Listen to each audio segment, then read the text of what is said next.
আজকের গল্পটি প্রাপ্তবয়স্কদের জন্য। মদ্যপান, ধূমপান ও মাদক সেবন স্বাস্থ্যের পক্ষে ক্ষতিকারক। আজ আপনারা শুনবেন পাঁচকড়িদের লেখা সর্বনাশী। পাঁচকড়িদে জন্ম 1873, মৃত্যু সম্ভবত 1945 খ্রিস্টাব্দে। বাংলা সাহিত্যের প্রথম মৌলিক ডিটেকটিভ কাহিনীর লেখক হলেন তিনি।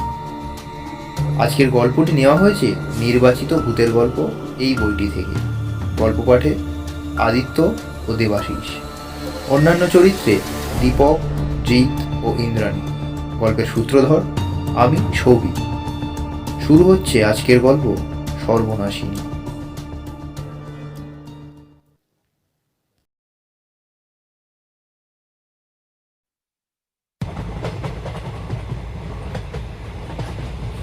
বরফ ঘেরা আকাশ ছোঁয়া হিমালয় দেখার ইচ্ছে আমার অনেক দিন থেকেই ছিল। তাই সুযোগ যখন হলো, আমার প্রাণের বন্ধু প্রবোধকে নিয়ে দিলাম রওনা। দুজনে ঠিক করেছিলাম রেলে নয়, শিলিগুড়ি থেকে হেঁটে দার্জিলিং যাব। হিমালয়ের অপরূপ দৃশ্য দেখার এটা সেরা উপায়। সকালে শিলিগুড়ি পৌঁছালাম। স্টেশনে দুজন কুলির মাথায় আমাদের ট্রাঙ্কগুলো চাপিয়ে দিয়ে নিজেদের হাতে ব্যাগ নিয়ে চললাম বাজারের দিকে। পথে বেশ কয়েকজন বাঙালির সঙ্গেও দেখা হলো। সেদিন রাতে তাদেরই মধ্যে একজন শালকাঠের ব্যবসায়ী বাড়িতে থেকে গেলাম। সকালে হেঁটে দার্জিলিং যেতে বারণ করলো। কেউ আবার বলল গরুর গাড়িতে চেপে যেতে, কিন্তু প্রাণ থাকতে আমরা তাতে যাব না। যে পথে পাহাড়িয়া যাতায়াত করে, সরু দুর্গম পথ, ঠিক করলাম সেই পথ দিয়েই যাব। কিন্তু পথ চিনি না, একজন পথদর্শকেরও প্রয়োজন। সে বাঙালি ভদ্রলোক বিশ্বাসী তিনজন কুলিকে জোগাড় করল। পরের দিন বেশ ভোরে কুলির মাথায় জিনিসপত্র চাপিয়ে দিয়ে ভগবানের নাম করতে করতে আমাদের যাত্রা শুরু হলো। আমাদের আগে কোমরে 2 খুড়কি হাতে মস্ত বড় লাঠি নিয়ে আমাদের পদদর্শক থম্বি মেনা। তার পেছনে আমরা দুজনে, আমাদের পেছনে দুজন কুলি। আমরা মহানন্দা নদীর পাড় দিয়ে মাঠ খোলার পার হয়ে তারপর নকশাবাড়ির পথ ধরে চললাম। পথে এক মারোয়ারি দোকানে রান্না খাওয়া সেরে নিলাম। এই দুর্গম জঙ্গলে মারোয়ারিরা দোকান খুলে বসে আছে। কি নেই সেই দোকানে? খেয়ে কিছুটা বিশ্রাম নিয়ে আবার পথ চলতে শুরু করলাম। হিমালয়ে হঠাৎ হঠাৎ কুয়াশা এসে চারিদিকে অন্ধকার করে দেয়। তখন আর কিছু দেখা যায় না। অতি কষ্টে, অতি সাবধানে পথ চলতে হয়। আমাদের সাথেও ঠিক এই রকমই হলো। একে দুর্গম রাস্তা, গভীর খাদ, দুজনে একসাথে হাঁটার উপায় নেই। অনেক সময় হামাগুড়ি দিয়েও উঠতে হচ্ছে। এদিকে সন্ধেও হয়ে আসছে, তার উপর প্রচণ্ড শীত, তার উপর বৃষ্টি। একটা মাথা গোঁজারও জায়গা পেলাম না। আমরা আজকের মতো বিশ্রাম করি। ভীষণ ক্লান্ত হয়ে পড়েছি। এই কুয়াশার ভিতরে কোনো দিক কিছু ভালোভাবে দেখাও যাচ্ছিল না। থম্বি মেনা নানা রকম শব্দ করতে করতে চলল। আমরা তার গলার শব্দে পিছু করতে করতে চললাম। একটু পা হড়কে গেলেই ভীষণ ভয়াবহ মৃত্যু। এতক্ষণে বুঝলাম আমাদের শিলিগুড়ি বন্ধুরা আমাদের ভালোর জন্যই গরুর গাড়ি নিয়ে যেতে বলছিল। হঠাৎ থম্বি মেনা দাঁড়িয়ে পড়ল। আমরা ওর সাথে সাথে দাঁড়িয়ে পড়লাম। বুঝতে পারলাম অন্ধকারে সে পথ হারিয়েছে। কোন দিকে যাবে সে ঠিক করতে পারছে না। সে নিজে একথা স্বীকার না করলেও আমরা ওর গলা শুনে বুঝতে পেরেছি। বুঝলাম আজ রাতটা এই দুর্গম পাহাড়ে কাটাতে হবে। তাতে যদিও বা কিছু যায় আসে না, বেঁচে থাকলেই বুঝবো ভগবানের অশেষ দয়া। থম্বি মেনা বলল, সাবজি, এই পথ ধরে নেমে গেলেই একটা বস্তি পাবে। ঠিক কি হলো ভালো করে মনে নেই। শুধু বুঝলাম আমরা কোনোভাবে পা পিছলে পড়ে গড়াতে শুরু করেছি। কতদূর অবধি গড়িয়ে চললাম তা জানি না। প্রবোধ আমার হাত পা চেপে ধরল। শব্দ শুনে বুঝলাম থম্বি মেনা ও কুলিরা গড়িয়ে এদিকেই আসছে। হঠাৎ যেন কোনো কিছুতে লেগেই আমরা আটকে গেলাম। ছুঁয়ে বুঝলাম কাঠের কিছু একটা হবে। পকেটে দেশলাই বাতি ছিল, জ্বালালাম। সেই অন্ধকারে বাতি জ্বলছে, কিছু দেখা যাচ্ছে না। আলোটা উঁচু করে দূরে ধরলাম এবং দেখলাম একটা কাঠের ঘর। আমরা সকলেই সেই ঘরের আশেপাশে পড়ে আছি। অনেক কষ্টে উঠে দাঁড়ালাম। যাই হোক, প্রাণটা যে বেঁচে গেছে এটাই ভালো। সম্ভবত আশ্রয় পাবো এই বাড়িতে, যেই থাকুক না কেন। এই অবস্থায় আমাদের আশ্রয় দেবে। আমরা বাড়ির দরজার সামনে এলাম। দরজা বন্ধ। ধাক্কা দিলাম, দরজায় কেউ সাড়া দিল না। জোরে জোরে ধাক্কা দিলাম। যখন দেখলাম কেউ সাড়া দিল না, তখন দরজা ঠেলে ঢুকলাম। কড়কড় করে দরজার শব্দ হলো। ভিতরে বাইরে থেকেও বেশি অন্ধকার। আলো নিয়ে ভিতরে ঢুকলাম। প্রবোধ আর থম্বি মেনা আমার পেছন পেছন এলো। কিন্তু তখনই একটা অদ্ভুত ব্যাপার ঘটল। থম্বি মেনা বিকট চিৎকার করে উঠল। তারপর অন্ধকারের মধ্যে ছুটে হাওয়ার সাথে মিলিয়ে গেল। তাকে চিৎকার করে ডাকলাম, কিন্তু অন্ধকারে একটা ভয়াবহ শব্দ ছুটে এলো। প্রবোধ বলল, বোধ হয় এখানকার লোকের বিশ্বাস এই বাড়িতে ভূত আছে। পাহাড়ি মাত্রই ভূত বড় বিশ্বাস করে। যাই হোক, খাদে পড়ে যে প্রাণটা যায়নি তাতেই ধন্য। শীতে বুক গুড়গুড় করছে, আর এই একমাত্র আশ্রয় ভগবান করেই দিয়েছে। এখন কাঠকুটো জোগাড় করে আগুন জ্বালাই। শুকনো কাঠকুটো নিয়ে আগুন জ্বালালাম। আমাদের ব্যাগে খাবারের জিনিসপত্র কিছু ছিল। প্রবোধ সেগুলো বার করে প্রবল বেগে খেতে শুরু করলো। আমি বললাম, আগে ঘরটা ভালো করে দেখা যাক। প্রবোধ বলল, আগে প্রাণে তো বাঁচি, তারপর সব হবে। খিদেতেও প্রাণ যায় যে। এই পাহাড়ের শীতে আর পাহাড়ের রাস্তায় খিদে 1000 গুণ বেড়ে যায়। এই আগুনের পাশে বসে কিছু আহার করে নিলাম। খাওয়া শেষ করে ঘর দেখার পালা। হাতে বাতি নিয়ে দুজনে চললাম ঘর দেখতে। ঘর একটা না, দুটো পাশাপাশি ঘর। ঘরের মধ্যে নানা রকম বাসন পড়ে আছে। দেখে মনে হলো শেষ যারা এই বাড়িতে ছিল তারা যে কারণেই হোক না কেন এই বাড়ি থেকে চলে গিয়েছে। তাদের অনেক জিনিসপত্র এদিক সেদিক পড়ে আছে। নিয়ে যাওয়ারও তাদের সময় হয়ে ওঠেনি। একটা বাক্স ঘরের কোণে পড়েছিল। দেখলাম তার ডালাটা খোলা। তুলে দেখি তার ভিতরে অনেকগুলো নানা রকম বাংলা তারিখের চিঠি রয়েছে। দুর্গম জায়গায় নির্জন বাড়িতে তাহলে আগে কোনো বাঙালি থাকতো? কে সে?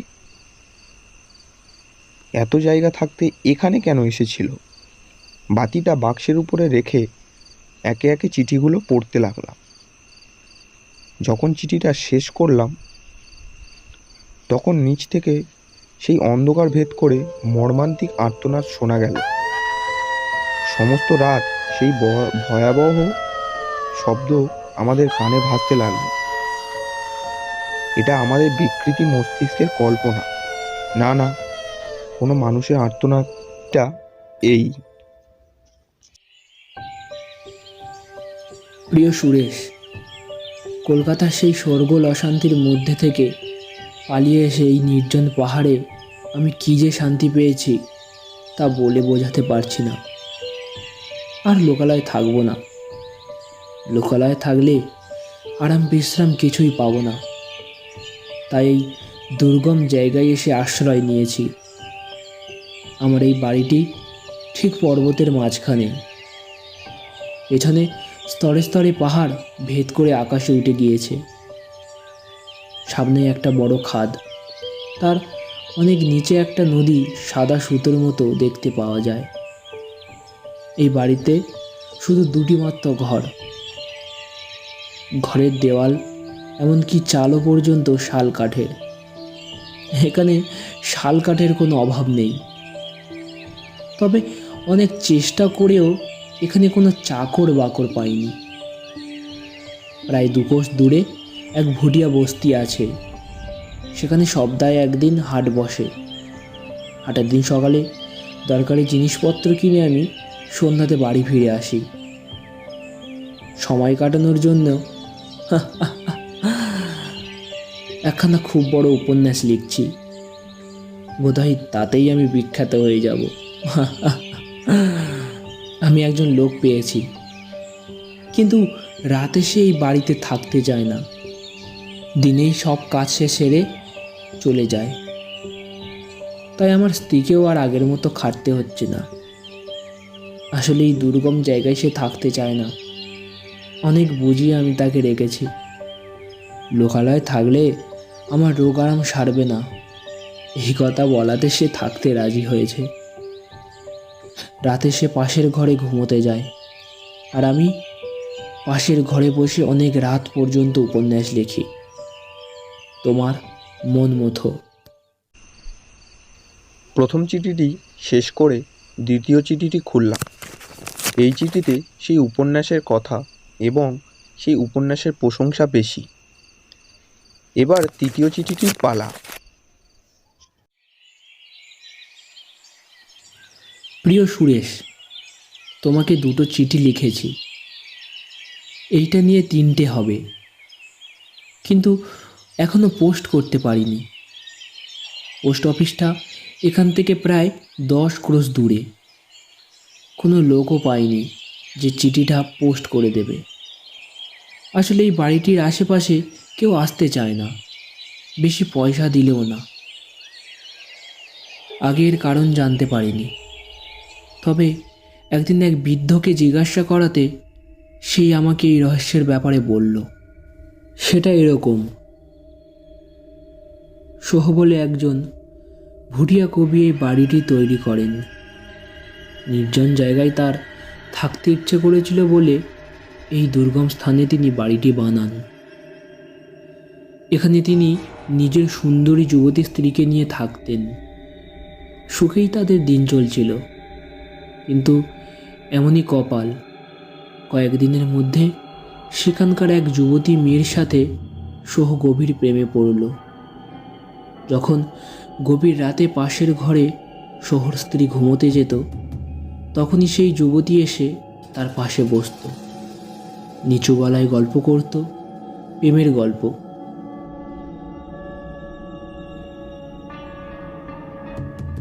আশা করছি আমাদের এই গল্পটি আপনাদের ভালো লাগছে শুনতে। এই রকম আরও গল্প শোনার জন্য অবশ্যই আমাদের পাশে থাকুন। চলুন আর দেরি করব না, শুনতে থাকুন সর্বনাশিনী।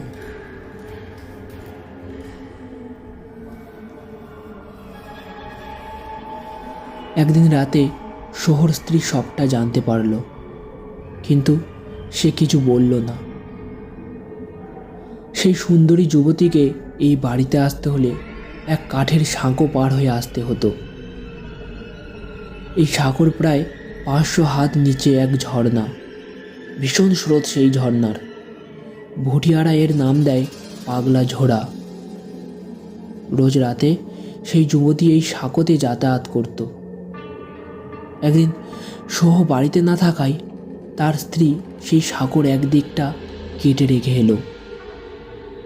সামান্য কাঠের অংশ এমনভাবে লেগে রইল যাতে কোনো মানুষের ভার পড়লেই সেটা ভেঙে পড়ে। তাই হলো সেই রাতে সোহ তার প্রেমিকার জন্য অপেক্ষা করছে।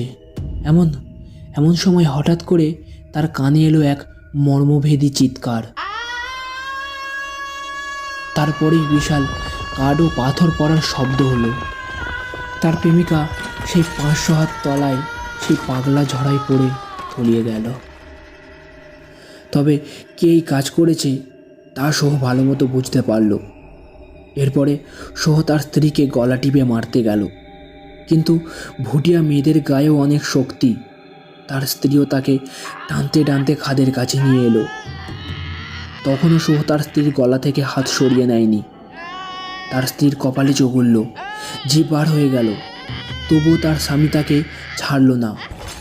দুজনে খাদে পড়ে মরল। তারপর থেকে শহর প্রেমিকা প্রেত হয়ে এই বাড়িতে আসে। ভেতরে আলো দেখলে দরজা ধাক্কা দেয়। তাকে ভেতরে ঢুকতে দেবে না এমন সাধ্য কারণ নেই। অনেকেই এই বাড়িতে থাকতে এসেছে, কিন্তু এই বাড়িতে যারাই থেকেছে তাদেরই মৃত্যু হয়েছে। এই জন্যেই কেউ সাহস করে এইখানে আসতে চায় না। আমার বাজারপত্র সব আমাকেই আনতে হয়, তাই এখনো পর্যন্ত চিঠিগুলো পোস্ট করতে পারিনি। তোমার মন মতো। চতুর্থ চিঠি। তবে কি সে মানুষ নয়? সে কি শহর প্রেমিকা? তোমার মন মতো। প্রিয় সুরেশ, যা ভেবেছিলাম তাই ঘটেছে। সে এসেছে। কাল রাতের বেলা আমরা একে অপরের চোখের দিকে তাকিয়ে বসেছিলাম অনেকক্ষণ। তুমি নিশ্চয়ই ভাবছ আমি পাগল হয়ে গিয়েছি, আমার রোগ সারেনি, জ্বরের জন্যে আমি ভুল বকছি। তুমি কেন, আমি নিজেও বুঝতে পারছি না কে এসেছে। রক্তে মাংসের নারী মূর্তি, নাকি শুধুই আমার কল্পনা? যাই হোক, আমার কাছে এটা কল্পনা নয়, বায়ু কিংবা আকাশ নয়, মিথ্যাও নয়, সত্যি, ভীষণ রকম সত্যি। আমি অনেক রাত অবধি সামনের ঘরে বসেছিলাম সেই উপন্যাসটা নিয়ে। পাশের ঘরে আমার স্ত্রী ঘুমাচ্ছে। ঠিক সেই সময় সাঁকোর ওপরে আমি তার পায়ের শব্দ শুনলাম। 3 বার দরজায় ঘা পড়ল। আমার কঙ্কাল ভেদ করে বরফের ধারা ছুটতে লাগলো। মাথায় একটা অদ্ভুত যন্ত্রণা। আমি আমার বুক চেপে ধরে বসে আছি, কান খাড়া করে বসে শুনছি। আবার দরজায় ঘা পড়ল, 3 বার মাত্র। আমি উঠে আস্তে আস্তে পাশের ঘরের দরজাটা বন্ধ করে দিলাম আর অপেক্ষা করতে লাগলাম। আবার দরজায় ঘা, 1, 2, 3 বার। যখন আমি গিয়ে বাইরের দরজা খুলে দিলাম, সেই সঙ্গে সঙ্গে অতি শীতল বায়ু প্রবল বেগে ঘরের মধ্যে প্রবেশ করে। আমার কাগজপত্র সব ওলট পালট করে ছড়িয়ে দিল। এক নারী মূর্তি ঘরে ঢুকলো। আমি নিঃশব্দে দরজা বন্ধ করে দিলাম। সে তার মাথার শাল সরিয়ে কাঁধে ফেলল। গলা থেকে একটা রঙিন রুমাল খুলে পাশে রাখলো। তারপর আমার ঠিক সামনে এসে বসল। আমি দেখলাম তার পা দুটো শিশিরে ভেজা। মন্ত্রমুগ্ধের মতো আমি তার দিকে চেয়ে রইলাম। সে আমার দিকে চেয়ে মৃদু মধুর হাসল। সে কি হাসি, কি মিষ্টি, কিন্তু বিস্ময়কর। যেন সেই হাসিতে চালাকি, শয়তানি সব একেবারে মিলেমিশে গিয়েছে। সেই হাসি দেখে আমার ভালো মন্দ জ্ঞান হারিয়ে গেল। আমি তাকে আমার সব কিছু দিয়ে দিতে প্রস্তুত হলাম। সে কথাও বলল না, নড়লও না। সেই চোখে দৃষ্টিতে যেন তার সাথে আমার প্রাণের কথা চলল। কি আনন্দ, কি যে সুখ, তার বলার ক্ষমতা আমার নেই। কতক্ষণ যে এভাবে বসেছিলাম আমি তা জানি না। হঠাৎ সে কান পেতে কি যেন শুনল। পাশের ঘর থেকে হালকা শব্দ কানে এলো। অমনি সে তার শালটা মাথায় টেনে তাড়াহুড়ো করে উঠে দাঁড়ালো। তারপর দরজা খুলে ঘর থেকে বেরিয়ে গেল। যাওয়ার সময় দরজাটা বন্ধ করে গেল। আমি ভেতরের ঘরে শিকল খুলে শুনলাম, না, কোথাও কোনো শব্দ নেই। আমি ওখানেই ঘুমিয়ে পড়েছিলাম।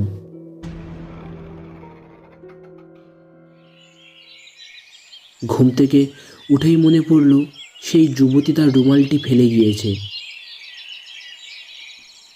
সে যেখানে বসেছিল সে চলে যাওয়ার পর আমি সেই রুমালটা দেখেছিলাম।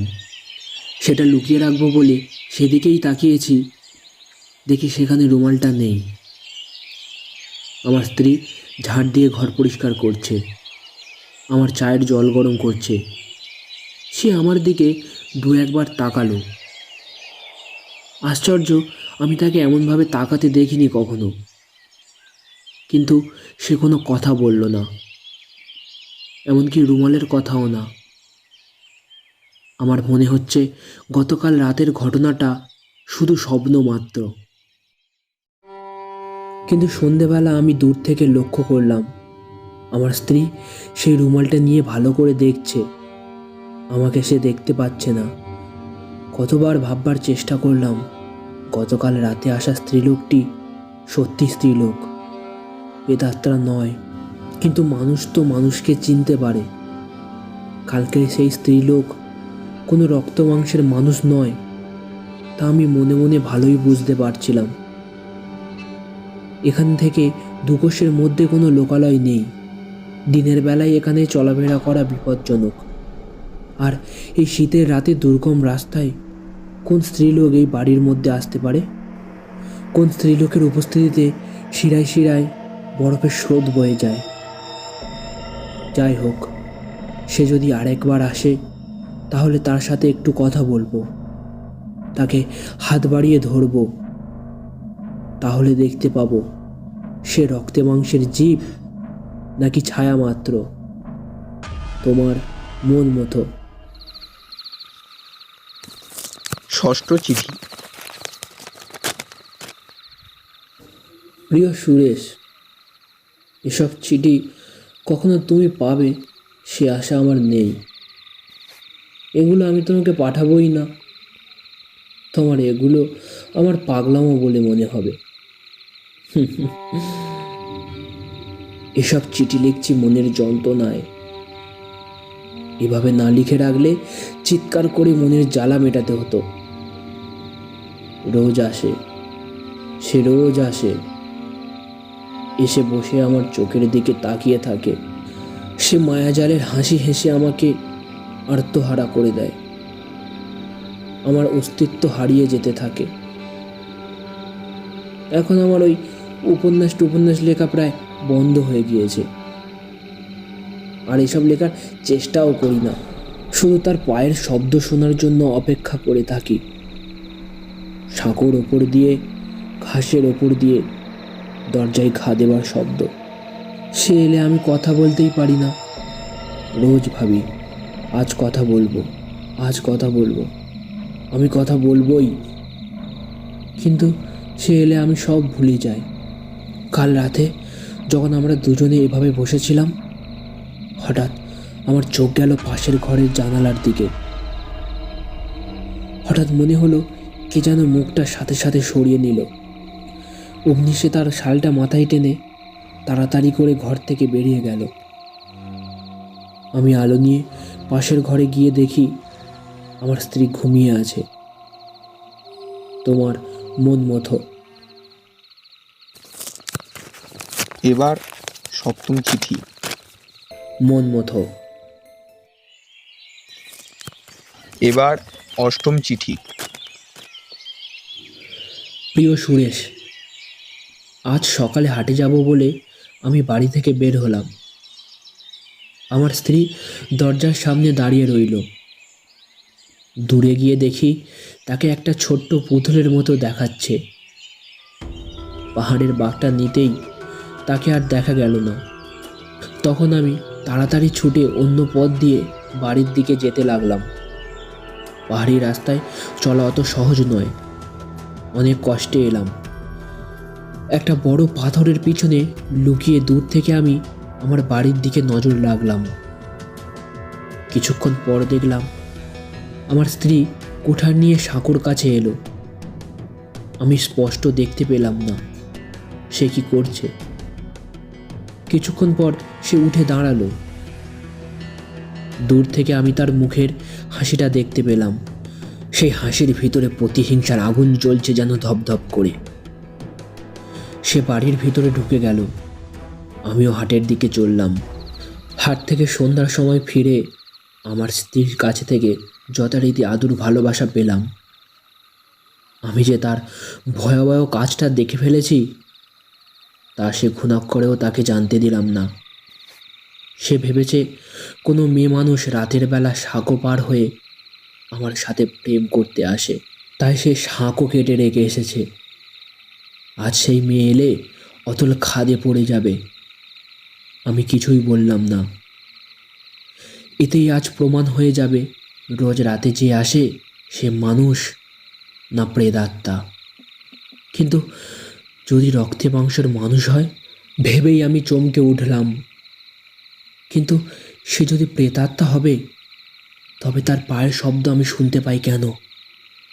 তবে সে যদি প্রেতাত্মা হয় তবে ভাঙো সাঁকো তাকে তার কিছুই করতে পারবে না।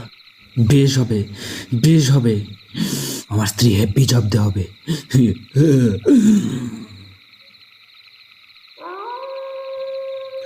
রাত হয়েছে অন্য দিনের মতো। আমার স্ত্রী পাশের ঘরে ঘুমাচ্ছে। আমি এক মনে কান খাড়া করে বসে অপেক্ষা করছি। যদি সে প্রেতাত্মা হয় তবে আগের মতোই আমার কাছে আসবে। আর যদি কোনো স্ত্রীলোক হয় তবে সাঁকো থেকে পড়বার সময় আমি তার চিৎকার শুনতে পাবো। হঠাৎ এ কি, এ কি? এ প্রেতাত্মার বিদ্রুপ আমি শুনেছি। সেই হৃদয়বেদী আকাশবেদী চিৎকার আমি শুনেছি। আকাশ পাতাল ভেদ করে ভয়ানক চিৎকার ভেসে এলো সাঁকোর কাছে থেকে। সেই চিৎকার আমার কানের মধ্যে প্রবেশ করে শিরায় শিরায় রক্তে মিশে যাচ্ছে। আমি ছুটে সাঁকোর কাছে এলাম। শুয়ে পড়ে হাত বাড়িয়ে দেখলাম সাঁকোটাকে, আর নেই। নিচে গভীর খাদ, ভীষণ অন্ধকার, কিছুই দেখা যাচ্ছে না। প্রবল বেগে বাতাস বইছে।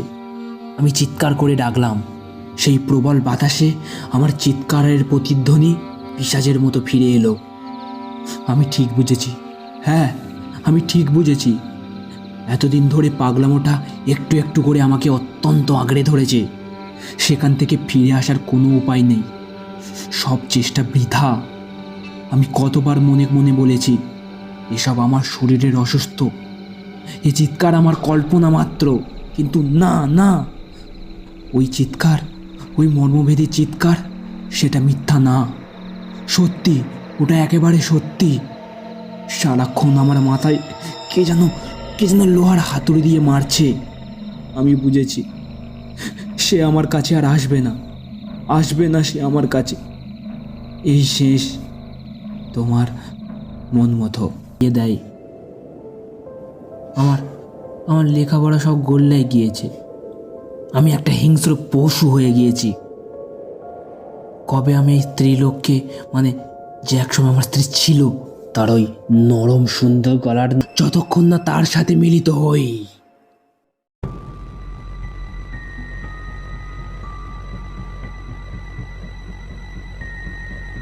এই ভয়াবহ চিঠিগুলো পড়ে আমি প্রবোধের দিকে তাকালাম।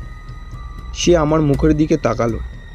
আমাদের দুজনারই মুখ ভয়ে সাদা হয়ে গিয়েছে, রক্ত শুকিয়ে গিয়েছে, যেন আমরা কেউ কারোর সাথে কথা বলতে সাহস পেলাম না। দুজনার নিঃশ্বাস প্রশ্বাসের আওয়াজ দুজনেই শুনতে পাচ্ছিলাম। সংসারে এমন ভয়াবহ ব্যাপার ঘটতে পারে সেটা আমাদের বিশ্বাস হতো না এখানে না এলে।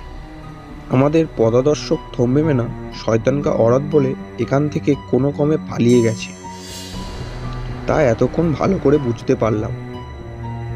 এতদিন ভূতপ্রেতের কথা বিশ্বাস হয়নি। ভূতপ্রেত হোক আর না হোক, চিঠিগুলো লেখক মনমতো এই স্থান থেকে ভূতপ্রেতের কথা ভেবে পাগল হয়ে গিয়েছিল। সেই পাগলামি থেকেই সে তার স্ত্রীকে নিষ্ঠুরভাবে হত্যা করেছিল, আর নিজেরাও মরেছে। এই চিঠিগুলো তারই প্রমাণ। ভোর হতে না হতেই আমরা সেখান থেকে পালালাম। আর সেখানে এক মুহূর্ত থাকা যায় না।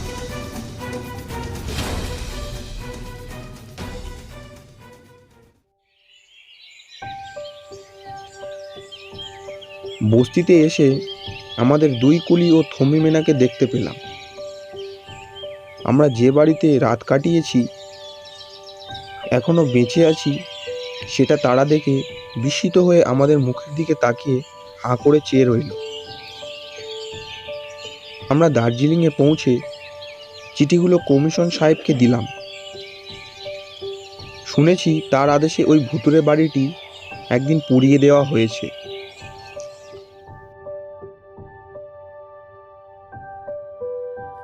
শেষ হলো আজকের গল্প সর্বনাশিনী। Sound editing Aditya, poster design Deepak. গল্পটি ভালো লেগে থাকলে অবশ্যই লাইক করবেন এবং সাবস্ক্রাইব করে বেল আইকনটি প্রেস করে রাখবেন এরকম আরও নতুন নতুন গল্প পাওয়ার জন্য। ফিরে আসবো এইরকমই কোনো গল্প নিয়ে। ধন্যবাদ।